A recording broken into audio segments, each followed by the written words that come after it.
I'm Phil Iwane. I'm going to be showing you my horizontal 3-fly tag end nymphing rig. And I started nymph fishing without a strike indicator probably in 97, 98. So I've been doing this for quite a while. And we were fishing Cheeseman Canyon with a strike indicator, and probably, like I said, 1997.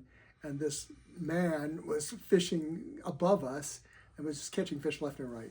Anyway, when he finished, which was about 1 o'clock, he probably because he caught like 60 or 70 fish, he, I went up to him, and I didn't know who he was, but it was Rim Chung, and he was, of course, using his RS2s. We were using hare's ears and pheasant tail size 16s. So first of all, he was nice enough to even talk to me. I just said, "Wow, I've never seen anybody catch so many fish in my life." And he said, "Well, I seem to do pretty good without a strike indicator." And I said, I was just thinking, what an understatement. And then he says, "And I use much smaller flies." Well, at the time, we didn't know who he was. We didn't even know what kind of fly it was, but it was an RS2, probably a size 22 or 24. And so anyway, I asked him if he could show me what he was doing, how he presented the fly. And of course, 1 or 2 presentations he had a fish on. And I said, "Oh, that's amazing." And then he handed me his rod, and maybe, I don't know, maybe 6 to 10 presentations, I got one too. And I said, "Man, what a way to fish." And he kind of explained to me, he has an accent, but he explained to me how it, the idea, so I could understand it, and it made sense to me. So anyway, he left, and I told Jeff, I said, "You know what, Jeff? I'm going to fish without an indicator and see if I can't get the hang of this, because it makes sense to me." So we fished the rest of the day. I probably caught another, I don't know, maybe 15 or 16 fish on top of what I had already caught. And I said, "You know what? I'm going to get this thing down." So anyway, so I started tying my rig, and I thought, man, if I could do a tag end rig, when the fish took the fly, it wouldn't hit the tippet. It would just take my fly, and hypothetically, I should be able to catch more fish because they're not going to reject the fly. Anyway, so I've been working on that, and then, maybe 10, 12 years later, I saw Rim at a fly fishing show, the West Denver Trout Unlimited fly tying clinic, and I said, "Hey, Jeff, isn't that guy we saw at Cheeseman?" And he said, yeah. I said, so by then, of course, we knew what an RS2 was, and I told Rim, he was kind enough to, show me how to fish without an indicator, and then maybe 6 or 7 years later, we became best friends, and I fished with him probably more than anybody. And that man could catch some fish, So the spacing I changed, I used to be only 18 inches from my weight to my lead fly, and from my middle fly it was about 10 to 12 inches. And then from my middle fly to my point fly, my last fly, was another 18 inches. But he fishes 24-inch spacing, and that's what I ended up doing. And I'll tell you, that's the way to go. It's significantly different than fishing where all your flies are closer together. Anyway, so I'm going to show you how to tie this rig.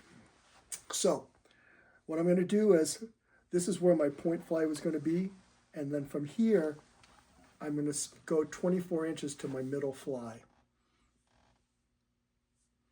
So I'm just going to make a loop. You see how I created a circle?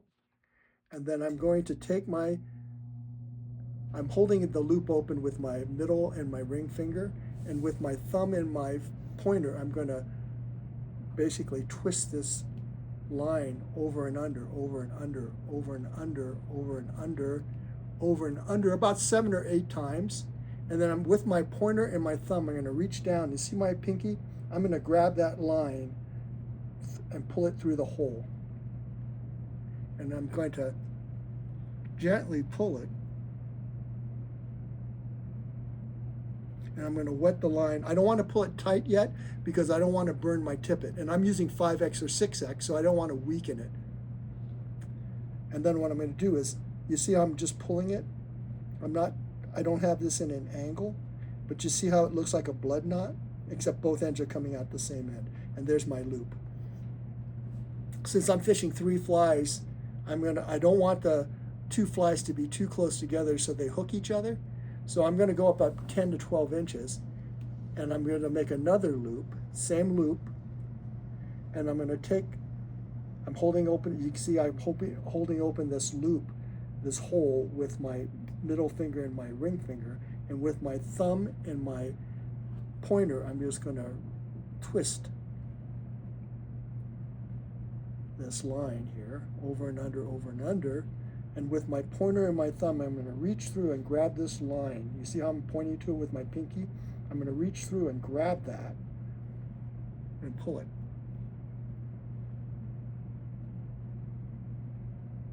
I'm just going to wet this knot and then pull it tight.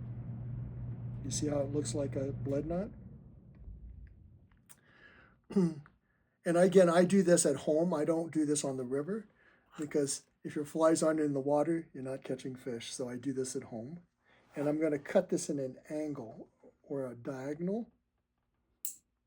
And that creates a sharp point. So when I'm using 24 and 26 size flies, it'll go right through the eye of the hook. And then I'm going to take the short end and I'm going to wrap it around the long end 3 times. 1, 2, and 3. And I'm going to take the short end and pull it down and the long end and pull it up. You see how I'm doing that?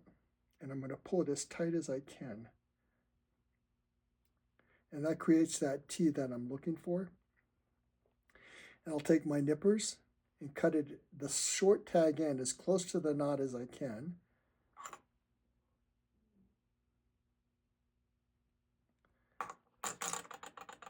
And then I'm going to take Solar Res, bone dry, and I'm going to put it on the knot.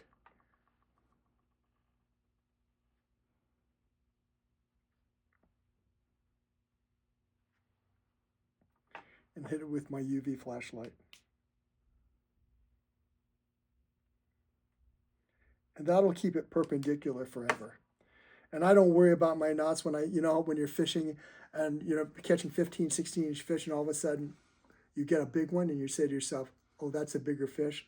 I don't want to alter the way I fight a fish, a larger fish, and I don't want to mess around. So that's what I'm doing here.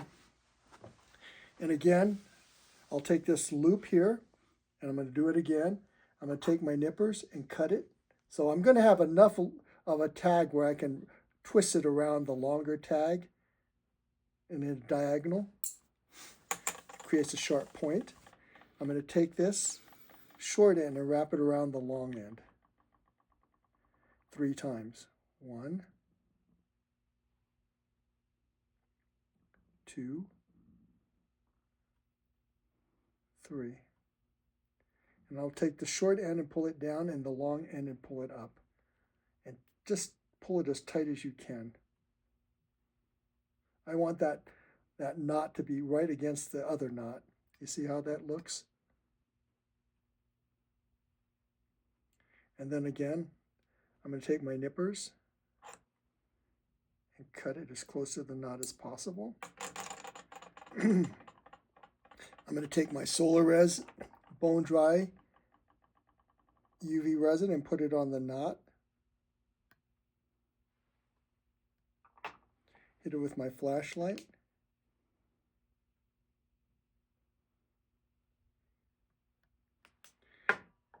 And then what I'll do is I'll take from this lead fly, I'm going to go up 24 inches and cut it. What I'll do then is I'll tie this to my my micro swivel, and this is my rig. So I've got my tag end, and where my point fly is going to be right here. And then what I'm using is for my weight, I don't use split shots because they're too hard to make adjustments. Trying to take a split shot off is almost impossible. And then adding more weight, is usually your split shots are too heavy, could be too heavy. And so now you have too much weight and it gets snagged on the bottom. So I use JP nymphing mud. And what I can do now is I can make quick adjustments on the weight of my rig, And so it looks like this. It's tungsten and it's moldable. And you can put as much as you want, and you can take it off too. So I have a setup I have set up, and you'll see how I do it. But that's the rig. And you can see I could do it pretty fast, but I'd rather do this at home. And then what I do is I have a leader wallet, and it looks like this. And I just put my rigs inside of the container. So you can see I've got them pre-done. That way when I'm fishing, if I tangle or I break off, I'm not on the side of the bank spending 15-20 minutes tying this rig. So all I do is I just wrap it around my fingers like this.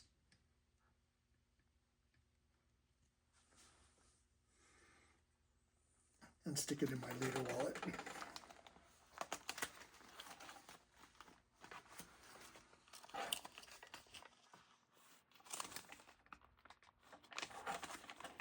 Like so. And because I only fish a handful of flies when I'm nymph fishing, like my No Mercy Midge and RS2s and maybe a Bars Emerger, John Barr's fly, I even tie my flies on ahead of time.